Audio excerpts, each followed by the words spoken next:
أشهد أن لا إله إلا الله وأشهد أن محمدا رسول الله. اللهم انفعنا بما علمتنا وعلمنا ما ينفعنا وزدنا علما. رب اشرح لي صدري ويسر لي أمري واحلل عقدة من لساني يفقهوا قولي. أما بعد. Kaum muslimin dan muslimat rahimakumullah. Insyaallah malam hari ini kita melanjutkan kajian sunnah dan kitab Bulughul Maram. Malam ini kita memasuki bab baru, yaitu bab at-targhib fi makarimil akhlaq. Bab anjuran untuk menunjukkan akhlak yang mulia. Hadis 1547, yaitu Ali bin Mas'ud qala Rasulullah sallallahu alaihi wasallam. Dari Ibnu Mas'ud, dia berkata, Rasulullah sallallahu alaihi wasallam bersabda, "Alaikum bisidqi fa inna sidqa yahdi ilal bir." Hendaklah kamu selalu jujur. Fa inna sidqa, karena kejujuran, yahdi ilal bir, menunjukkan pada kebaikan. Wa innal birra yahdi ilal jannah, dan sesungguhnya kebaikan itu menunjukkan atau menuntun ke surga. Wa ma yazalu rajulu yasduqu wa yataharra bis-sidqi hatta yuktaba 'indallahi siddiqan. Dan sesungguhnya apabila seseorang selalu jujur dan berusaha untuk jujur, maka suatu ketika Allah mencatat dia sebagai siddiq, sebagai orang yang jujur. Wa iyyakum wal kadzib, dan jagalah dirimu dari bohong. Fa innal kadziba yahdi ilal fujur, karena kebohongan itu menuntun orang kepada kejahatan. Wa innal fujur yahdi ilan nar, dan sesungguhnya kejahatan itu menuntun orang kepada neraka. Wa may yazalu rajulu yakdzibu wa yataharral kadziba hatta yuktaba 'indallahi kadzaban.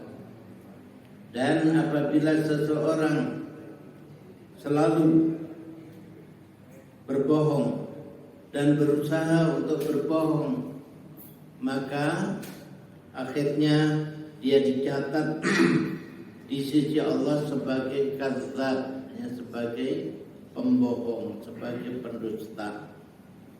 Muttafaqun alaih. Hadis yang disepakati kesahihannya oleh Al-Bukhari dan Muslim. Hadis ini merupakan satu petunjuk, satu ajaran dari Rasulullah SAW. Pertama, agar kita selalu jujur dan berusaha untuk jujur.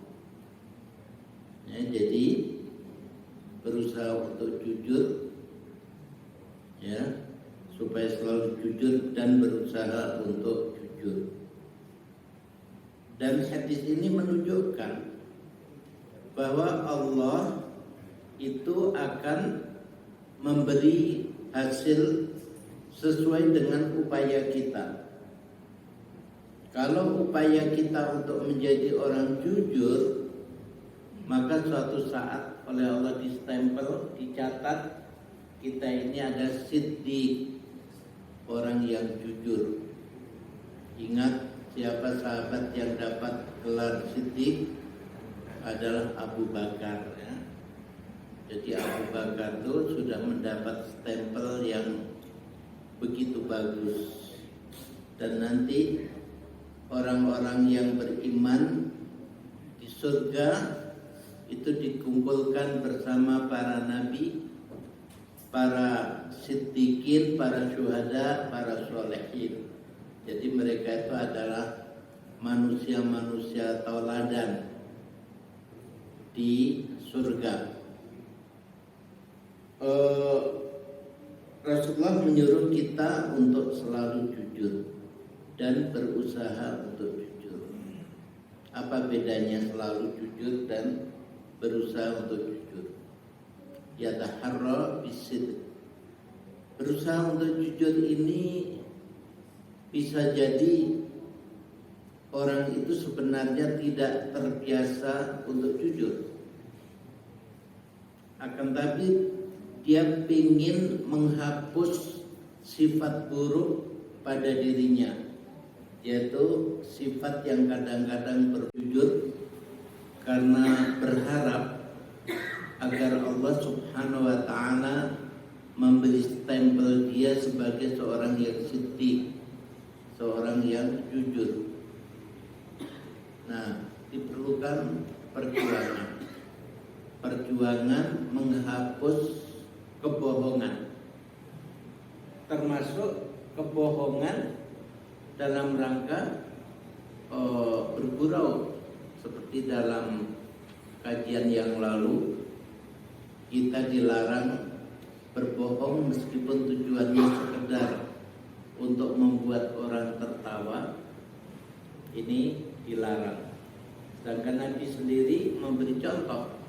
Beliau selalu jujur, dalam bergurau juga jujur. Satu contoh yang diberikan Nabi, suatu ketika Nabi bertemu dengan seorang sahabiah yang sudah tua, nenek-nenek. Kata Nabi, orang seperti kamu ini gak ada di surga. Maka sahabiah itu nangis, sedih, karena orang seperti dia tidak ada. Lalu Nabi bersabda bahwa nanti di surga semua orang jadi muda, jadi muda-mudi. Jadi nggak ada lagi kakek nenek, nggak ada. Yang ada semua muda-mudi. Jadi kita seumur dengan kakek kita, seumur dengan nenek kita, atau kita seumur dengan cucu kita. Itu indahnya surga. Itu guraunya Nabi, membuat orang menangis, membuat orang tertawa, tapi Nabi tidak pernah berbohong. Ya, jadi kita dididik untuk tidak pernah berbohong, untuk selalu jujur. Dan kalau kita sudah bisa mempertahankan karakter seperti ini, maka suatu saat Allah nyetempel kita sebagai siddiq, sebagai orang yang jujur. Kalau sudah mendapat stempel dari Allah, ini Masya Allah, luar biasa. Jadi insya Allah ke depan sampai ajal datang, kita insya Allah tidak akan berubah dari kualitas tersebut, ya, karena sudah dicatat oleh Allah bahwa kita ini ada siddiq. Dan siddiq ini kalau kita lihat di ayat itu adalah peringkat kedua setelah Nabi. Pertama Al-Anbiya, ya. Yang kedua baru As-Siddiqin. Setelah itu baru Asy-Syuhada. Terakhir As-Sholihin, ya. Jadi tingkat yang tinggi. Nah, kemudian Nabi melarang kita untuk berbohong dan melarang kita berusaha untuk menjadi pembohong. Karena kalau itu yang kita lakukan, maka suatu ketika Allah akan mencatat kita sebagai kadzdzab, sebagai pembohong. Naudzubillah. Kalau sudah distempel oleh Allah bahwa si fulan adalah kadzdzab, ini bakal celaka, ya. Sampai mati dia akan menjadi kadzab, pembohong. Ya, kadang-kadang yang namanya bohong itu juga main-main, ya. Tapi orang gak sadar. Dari yang awalnya main-main, kalau diterus-teruskan, lama-lama jadi serius. Sehingga bohong yang serius itu pun bagi dirinya tidak sulit, tidak berat. Ini yang bahaya. Sama dengan orang terbiasa melanggar dosa kecil. Kalau sudah terbiasa terus menerus melanggar dosa besar, dosa kecil, lama-lama dia juga akan mencoba dosa besar. Nah, ini bahayanya. Kemudian hal lain yang oleh Rasulullah SAW diungkapkan dalam hadis tadi, bahwa jujur itu mengarahkan orang kepada kebaikan, dan kebaikan itu mengarahkan orang pada surga. Jadi kalau orang jujur mengarahkan pada kebaikan. Kadang-kadang ada orang yang ngetes, ya, ditaruhnya uang 100.000 tadi mana gitu.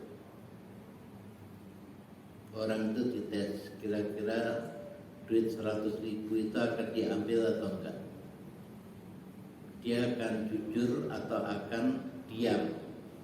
Menemukan uang 100.000, dia akan cerita, ya, saya tadi nemu ini, jangan uang bapak yang jatuh. Atau dia diam-diam saja, dikantongi.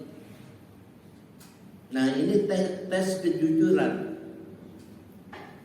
Ketika orang itu ternyata benar melakukan tes dan orang itu lulus, ternyata duit itu tidak diambil, disembunyikan, tidak, tapi dikembalikan, dicari pemiliknya. Nah, dia lulus. Karena lulus, maka orang yang ngetes itu biasanya ada tujuan, entah mau memperkerjakan orang tersebut dengan gaji yang bagus atau memberi aktivitas yang lain yang membantu, ya. Ini pengalamannya Pak Mukhlis kayaknya. Nah, ya, jadi dia membawa kepada kebaikan, dan kebaikan itu karena yang didapat ada sesuatu yang didasarkan pada kejujuran, pada keridhaan, akhirnya akan menuntun orang kepada surga. Ya, rezeki yang halal itu membawa kita ke surga, beda dengan rezeki yang haram. Sedangkan yang kedua tadi, bahwa bohong itu menuntun orang pada kejahatan. Yang pertama, memalsukan ijazah. Itu dapat tak pekerjaan apa yang sebenarnya dia tidak membidangi. Terjadilah idza wusidal amru ila ghairi ahli fantadhiris sa'ah. Kalau suatu perkara diserahkan kepada orang yang tidak ahlinya, tunggulah kehancuran. Kehancuran untuk orang diri itu, kehancuran untuk lingkungan dan lain sebagainya. Ya, jadi bohong mengarahkan pada kejahatan. Kejahatan itu juga perlu ditutupi, ya. Saya kalau kejahatan ketahuan, ya orang masuk penjara. Perlu ditutupi. Dibikin peristiwa-peristiwa seolah-olah benar padahal itu kebohongan, hanya untuk menutupi hal lain yang tidak baik. Ya makin tumpuk-tumpuk ya, keburukan itu makin bertumpuk-tumpuk. Jangan-jangan itu yang masalah ya. Ini namanya sangka buruk, suudzon. Itu yang kita dilarang. Karena suudzon ini juga dampaknya bisa macam-macam. Dampaknya bisa seseorang dibenci, bahkan seseorang dihakimi. Nah, kalau itu terjadi, kita telah membuat kerugian pada seseorang. Itu berarti kita telah berbuat zalim, menzalimi seseorang. Dan siapa yang berbuat zalim, itu akan menyebabkan kegelapan bagi dirinya pada hari kiamat. Ya, makanya kalau hal-hal yang buruk ya kita wallahu a'lam ya belum tahu siapa pelakunya. Gak usah menunjukkan jadi tunjuk kita. Gak usah mengatakan simpulan-simpulan. Saya nggak tahu. Wallahu a'lam. Tapi kalau terkait dengan perkara-perkara yang baik, ini ada orang berbuat baik sembunyi-sembunyi, siapa ya? Nah kita boleh saja kemungkinan baik, ya, boleh untuk husnudzon. Dan yang namanya suudzon ini ada akdzabul hadis, adalah omongan yang paling bohong. Kenapa? Ya karena gara-gara buruk sangka dari ucapan kita, itu nanti yang terjadi bisa macam-macam. Bisa sahabat karibnya menjadi renggang, bisa orang kehilangan kepercayaan dan lain sebagainya. Padahal masih belum pasti apa iya. Gak ada yang bisa memberikan jaminan. Kemudian hadis 1549 dari Abi Sa'id Al-Khudri, qala Rasulullah SAW, wa iyyakum wal julus ala turqat, dan jagalah dirimu agar tidak duduk di jalan-jalan. Qalu ya Rasulullah, mana nabut min majalisina. Lalu mereka bertanya, wahai Rasulullah, ya kita mempunyai suatu keperluan bahwa kita duduk-duduk di jalan, natahaddatsu fiha. Ya, karena dengan begitu kita bisa ngobrol apa-apa yang perlu diobrolkan. Qala, Nabi bersabda, fa amma idza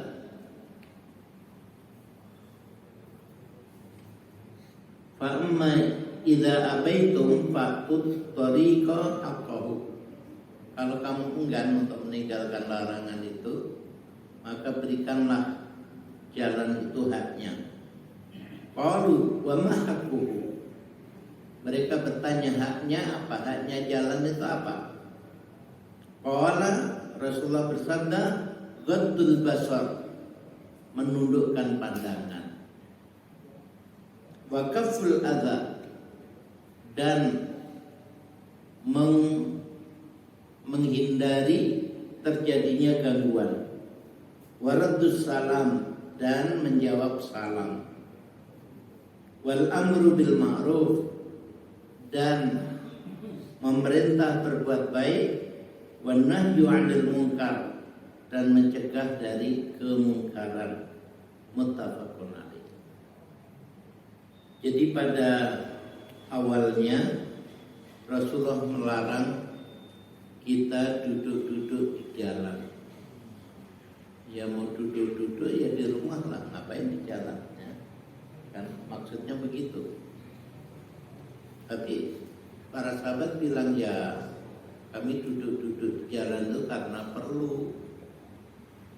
Makanya Rasulullah kemudian menyatakan kalau nggak mau dicegah maka berilah jalan itu haknya.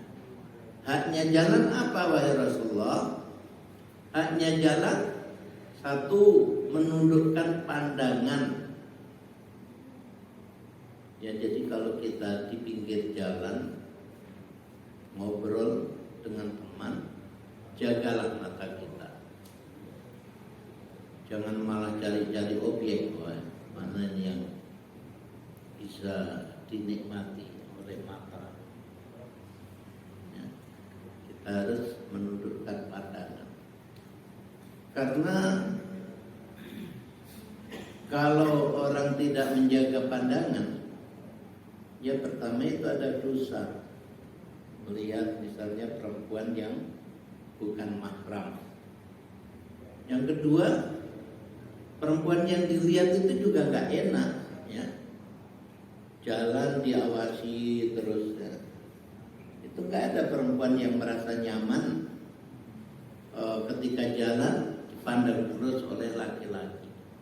Bahkan orang kafir pun mereka juga gak suka dipandang terus ketika lewat atau ketika berjalan. Makanya Islam mengajarkan kita agar kita ghaddul basar, menundukkan pandangan kepada lawan jenis yang bukan mahram kita. Yang kedua yaitu kaful adza, meniadakan gangguan. Gangguan itu apa? Ya gangguan itu macam-macam. Dari yang paling ringan, orangnya mata kita mendelik terus ke arah dia, itu juga merasa terganggu. Orang banyak gerak di pinggir jalan, itu juga mengganggu. Anak-anak muda pengen kongko-kongko di pinggir jalan, parkir motor seenaknya. Ini juga mengganggu. Sehingga orang lewat apakah pakai mobil atau pakai motor juga harus hati-hati. Karena tadi banyak motor-motor yang parkirnya sembarangan. Itu semua ada contoh-contoh dari gangguan yang terjadi di pinggir jalan. Saya memang heran ketika pulang ke tanah air. Ya, saya di luar negeri ini pulang langsung ke Bogor. Saya lihat di Bogor ini kok banyak trotoar malah ditanami, trotoar dijadikan tempat kios rokok, trotoar di macam-macam. Di luar negeri, ya maaf saya hidupnya Saudi, Jerman, Jepang. Di 3 negara itu yang namanya trotoar itu benar-benar tempat pejalan kaki, sehingga pejalan kaki itu aman. Ya, kalau nggak ada trotoar, bayangkan orang bisa saja kesenggol mobil, tapi dengan ada trotoar, pejalan kaki jadi aman. Nah itulah kenapa di tempat kita tuh banyak trotoar itu malah jadi kios. Atau kadang-kadang oleh pemerintah sengaja ditanami di tengah trotoar, ya ditanami pohon yang bisa menjadi pohon besar. Saya jadi heran, mereka tuh paham atau enggak fungsi daripada trotoar. Ya jadi adanya trotoar itu sebenarnya juga untuk mempersedikit yang bisa menimpa orang yang jalan ataupun orang yang pakai kendaraan. Waradus salam, dan kalau orang di pinggir jalan juga harus siap untuk menjawab salam kapan saja orang mengucapkan salam. Wal amru bil ma'ruf, dan menyuruh orang untuk kebaikan. Untuk kebaikan itu apa? Ya misalnya waktunya sholat diingatkan, mampir ke masjid dulu yuk, setelah sholat itu ada amar ma'ruf, dan juga nahi mungkar. Jangan sampai terjadi kemungkaran di jalanan. Nah, orang yang di pinggir jalan itu punya tanggung jawab untuk nahi mungkar, mencegah kemungkaran dalam bentuk apapun. Adanya berapa menit lagi? Berapa? 5 menit. Ya mungkin kita cukupkan sekian dulu. Ada kesempatan dikit untuk tanya jawab. Silakan kalau ada yang mau bertanya. Ya. Waalaikumsalam. Belakangan ini yang banyak stand up comedy ya, stand up comedy yang cerita-cerita yang entah itu benar atau tidak, tapi seandainya itu bohong dengan maksud berguyon gitu, itu masuk kategori yang tadi ya Ustaz? Apakah itu masuk kategori berbohong? Ya.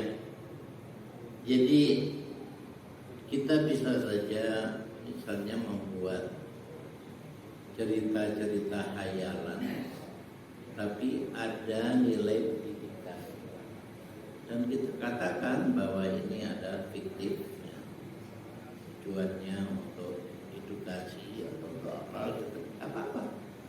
Nah, cuman memang khusus untuk apa itu berbohong dalam rangka membuat orang tertawa, itu dilarang oleh Rasulullah SAW. Ya, itu artinya berbohong untuk membuat tertawa saja dilarang, apalagi berbohong untuk hal-hal yang seriusnya lebih terlarang lagi.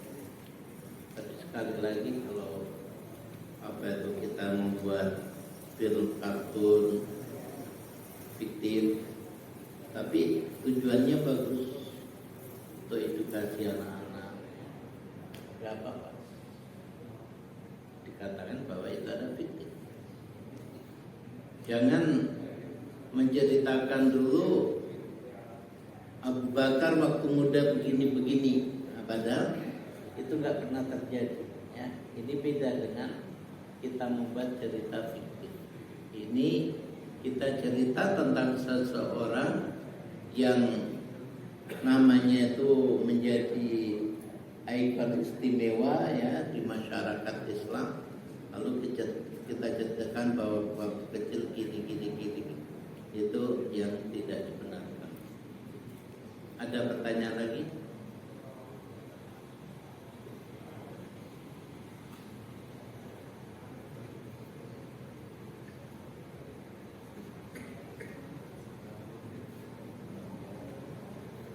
Ada?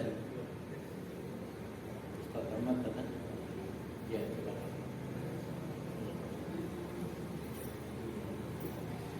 Ya, kalau nggak ada kita cukup.